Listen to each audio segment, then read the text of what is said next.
Ne balimaw ani ɲantuma ne ye ɲori keyita ye ne ye baara kɛ kalan ɲɛmɔgɔ soba la olu ka yɔrɔ dɔ bɛ yen n'a bɛ wele ko CAD d'éducation i bɛ baara kɛ yen ne ɲɛdilen bɛ ne ka baara ɲɛdilen bɛ information ani communication ne ka baara ɲɛdilen b'o la bi an sera aw ma ka na jɛ ka kuma fɛn dɔ kan n'a bɛ wele ko projet d'appui au comité de gestion scolaire o ye an ministère de l'éducation yɛrɛ ye hakilina de ye ko fɔ ka dɛmɛ kɛ min bɛ taa CGS fan fɛ pour que kalan yiriwa cogo min na o kɔnɔna la dɛmɛbaga minnu sɔrɔla o ye JICA ye n'o bɛ wele ko la coopération internationale japonaise an ka dɛmɛbagaw y'olu ye projet in gilanna ye jumɛn ye a gilanna ye ka denmisɛnninw ka kalan sabati k'a sabati kosɛbɛ pour que dɔnniya in a bɛ se ka kɛ dɔnniya sinsinnen ye jate o kalan bɛ sabati cogo di an b'a fɛ ka ni kalan in sabati ni an bɛɛ lajɛlen ye dugudenw bɛɛ k'i sen don kalan na o de dɔnniya y'a yira k'a fɔ n'o de kɛra a ka ca ala fɛ fɛn in bɛ sabati ni n ko dugudenw ni ekɔli bɛ dugu min na n'a a y'a to ekɔlimɛtiriw dɔrɔn bolo k'a to collectivité dɔrɔn bolo k'a to ekɔlimɛtiri ni ekɔlidenw bolo olu tɛ dɛ an b'a fɛ bɛɛ de k'i sen don a la o de y'a to CGS sigira ekɔli bɛɛ la CGS n'a bɛ wele ko comité de gestion scolaire mairie ka lasigidenw de don ekɔli la ka ta olu la ka na bila RCGS la ka na bila collectivité la ka na bila société civile la an b'a fɛ nin bɛɛ lajɛlen ka fara ɲɔgɔn kan k'i sen don ekɔli baara la k'i sen don kalan sinsinni na donc projet d'appui ka hakilila ye o de ye pour que laɲini bɛ sabati cogo ayiwa ne balima an bɛna kuma fɛn fɔlɔ min kan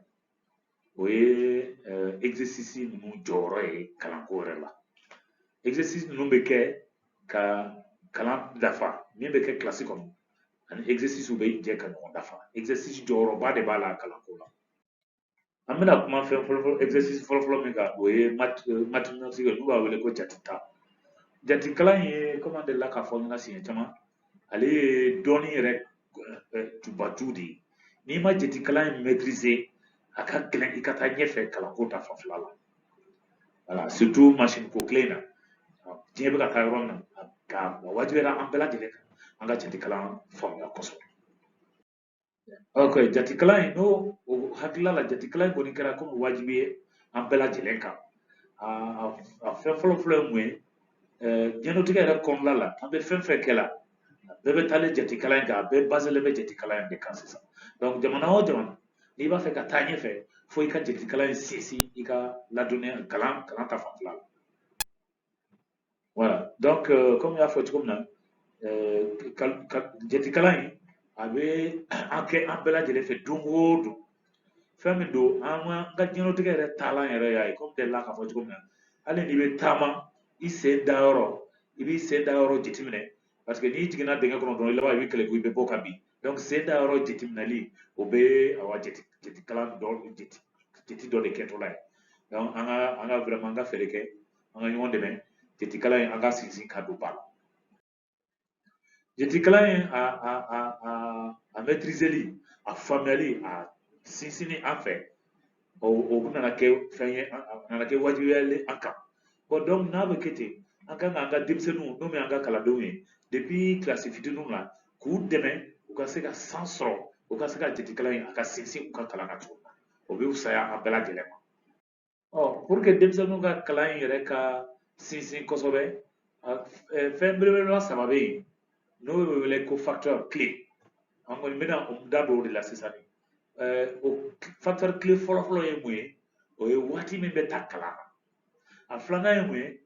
kalan yɛrɛ a environnement an bɛ kalan kɛ fɛn min kɔnɔna la n'o bɛ wele ko espace environnemental a sabanan o ye kalan yɛrɛ qualité ye t'a dɔn n bɛna qualité fɔ bamanankan na cogo min na mais fo baara kɛbagaw ka baara qualité fɔ ka ɲɛ temps o ye tiɲɛ don temps bɛ yen denmisɛnninw bɛ taa ekɔli la peut-être waati dɔ kɛ kilasi kɔnɔ mais o dɔrɔn tɛ k'a bɔ fo waati dɔ ka fara ka kan denmisɛnninw u ka se ka fɛn dɔ kɛ kalan kilasi n'o ta kɔfɛ min ye utiw ye n'o ye baarakɛminɛnw ye o baarakɛminɛn dɔw fana kan ka sɛgɛsɛgɛ an minnu bɛ tɛgɛ ɲɔgɔn ma ɲɔgɔn bolo an ye fɛn dɔ dilan n'a bɛ wele ko livret jatikalan livre an jɛra ka dɔ dilan k'a valider a valider la ministère de l'éducation fɛ o valider la o fɛn fana bɛ yen donc min ye qualité ye n'o ye baara yɛrɛ kɛbagaw an bɛna maa dɔw ta n'o bɛ wele ko ACAw olu de fana bɛna o cours kɛ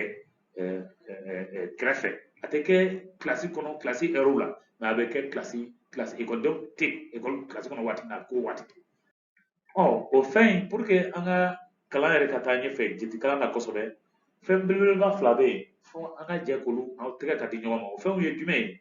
ekɔlidenw olu bɛ fan kelen fɛ denmansaw olu bɛ fan dɔ fɛ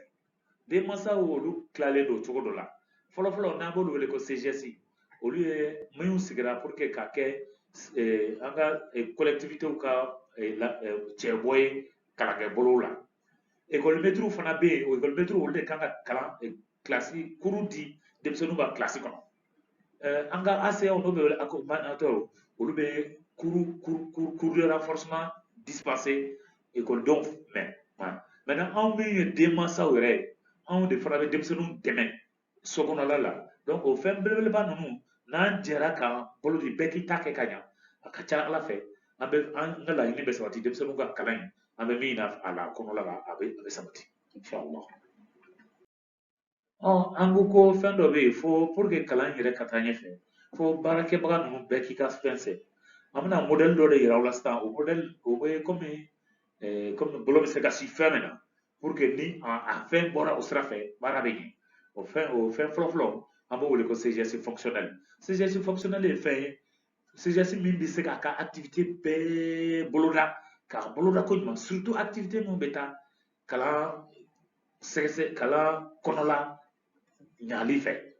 filanan a ka kɛ CGS fana min bɛ se ka u ka baarakɛta k'a bɛɛ dilan ka ɲa k'u dɛmɛ ka baara dɛmɛ n'o ye par exemple ka dɔ fara kalan taabolo fan fɛ ni livret ninnu ye ani o kɔni bɛɛ mana fara ɲɔgɔn kan ka ca ala fɛ denmisɛnninw ka dɔnniya o bɛ sinsin kosɛbɛ camanba bɛ fara o kan ne b'aw fo aw ka lamɛnni la n b'a dɔn n b'a ɲini en tout cas aw fɛ nin fɛn min fɔ hakili la nin fɛn min dira aw ma sisan a na kɛ fɛn ye min bɛ se k'aw dɛmɛ kosɛbɛ